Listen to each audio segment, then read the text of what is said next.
চট্টগ্রামের polo ground মাঠে জনসভায় যোগ দেবেন তারেক রহমান। সেখানে সকাল থেকেই জড়ো হচ্ছেন নেতাকর্মীরা। ভোরের আলো ফোটার পরই নগরীর বিভিন্ন এলাকা থেকে আসতে শুরু করেন নেতাকর্মীরা। আশপাশের উপজেলাগুলো থেকেও এসেছেন অনেকে। বেলা 11:30টায় জনসভায় বক্তব্য দেওয়ার কথা রয়েছে বিএনপি চেয়ারম্যান তারেক রহমানের। চট্টগ্রামের জনসভা শেষ করে তিনি রওনা হবেন ঢাকার উদ্দেশ্যে। ফেরার পথসভায় যোগ দেবেন ফেনী, কুমিল্লা এবং নারায়ণগঞ্জে। এর আগে শনিবার সন্ধ্যায় বিমানযোগে চট্টগ্রামে পৌঁছান তিনি। নির্বাচনী প্রচার উপলক্ষে গত 21 জানুয়ারি থেকে ঢাকার বাইরে সফর শুরু করেছেন বিএনপি চেয়ারম্যান।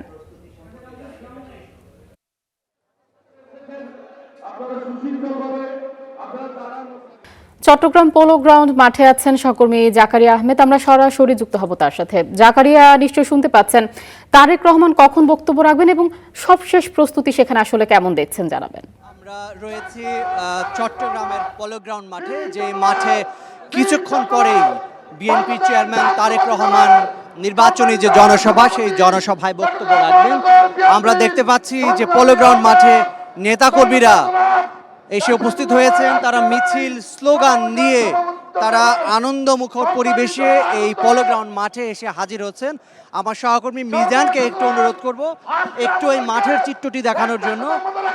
এখন 10টা বাজে এবং এই সমাবেশে বিএনপি চেয়ারম্যান তারেক রহমান তার 11:30টায় আসার কথা রয়েছে এবং তিনি 11:30টায় এই সমাবেশে আসবেন, সেটি আমরা জানতে পেরেছি। একটু দেখানোর চেষ্টা করছি যে নেতাকর্মীরা রং বেরঙের ক্যাপ পরিধান করেছে মাথায়, তাদের হাতে দলীয় পতাকা রয়েছে, ধানের শীষ নিয়ে অনেকে এসেছেন। মিছিল, স্লোগানে মুখর এই বন্দরনগরী চট্টগ্রাম এবং নেতাকর্মীরা যেটি বলেছেন যে প্রায় 10 লক্ষ লোকের সমাগম হবে এই সমাবেশ ঘিরে, এরকম প্রত্যাশা কিংবা এরকম প্রস্তুতি তাদের রয়েছে। আজকে ভোটের 4র্থ দিনের প্রচারণার দিন রয়েছে। যে প্রচারণা শুরু হয়েছিল সিলেট থেকে, তারই রেশ কিংবা এই চট্টগ্রামের এই সমাবেশ তাতে একটি নতুন মাত্রা যোগ করবে, সেই কথাটি, সে প্রত্যয়টি এখানকার যারা নেতাকর্মী রয়েছেন তারা বলছেন।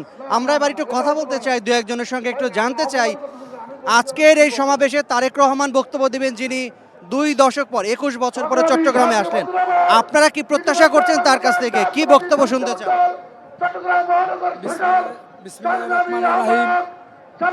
আমরা বাংলাদেশ জাতীয়তাবাদী শ্রমিক দলের পক্ষ থেকে, চট্টগ্রামবাসীর পক্ষ থেকে তারেক রহমানের 21 বছর পরে চট্টগ্রামের আগমনকে আমরা শুভেচ্ছা স্বাগতম জানাচ্ছি।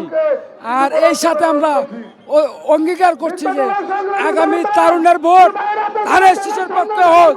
ভোট দিব কিসে? জি, আমরা একটু কথা বলতে চাই। আপনার হাতে ধানের শীষ রয়েছে, একটু উঁচু করে ধরুন। আজকের সমাবেশ থেকে আপনারা কি বার্তা চান? আজকের সমাবেশ থেকে কি বার্তা চান তারেক রহমানের কাছ থেকে? তার সাথে যে বার্তা পেতে চাই, আমরা আজকে সমাবেশ থেকে আগামীতে দেশ পরিচালনা করার জন্য জনাব দেশ নায়ক তারেক রহমানকে ইনশাআল্লাহ আমরা ক্ষমতা দেখতে চাই।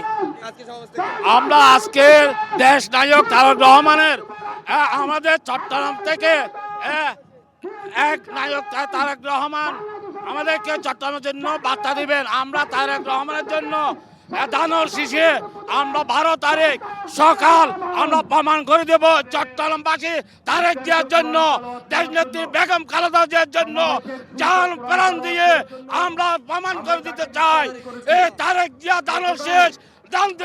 ভোট দিব কিসে? ভোট দিবে কিসে? তারেক জিয়া এগিয়ে চলো।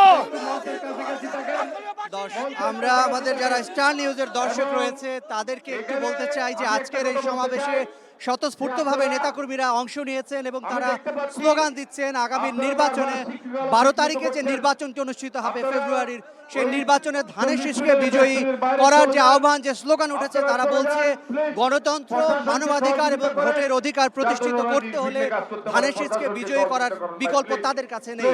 এবং আজকের এই সমাবেশ থেকে বিএনপি চেয়ারম্যান তারেক রহমানের কাছে সেই বক্তব্য, সেই বার্তা তারা প্রত্যাশা করছেন। এবং একটু জানিয়ে রাখি যারা আমাদের দর্শক রয়েছেন তাদেরকে যে তারেক রহমানের আজকের এই সমাবেশ চট্টগ্রাম থেকে শুরু হবে এবং পরবর্তীতে তিনি ফেনীতে একটি সমাবেশে অংশ নেবেন এবং পরবর্তীতে কুমিল্লাতে 3টি সমাবেশ এবং নারায়ণগঞ্জে একটি সমাবেশের মধ্য দিয়ে আজকের চতুর্থ দিনে যে প্রচারণা সেটি তিনি করবেন। তো এই ছিল আমার কাছে এই পলো গ্রাউন্ড মাঠ থেকে সবশেষ। জাকারিয়া, আপনাকে ধন্যবাদ। আমরা পরবর্তীতে আবার আপনার সাথে যুক্ত হব।